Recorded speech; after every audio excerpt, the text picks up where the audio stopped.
વ્યસનના કારણે. તો મેં મારા મિત્રો અને સગા સંબંધીને જાણ કરતા મને બધાએ સાથ ને સહકાર આપી અને કીધું કે આ ડૉક્ટર સારા છે,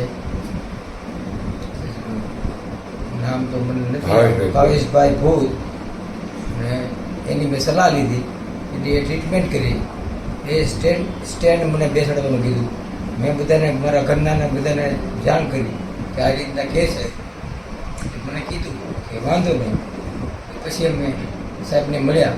સાહેબે કીધું કે આવી રીતે ટ્રીટમેન્ટ થશે.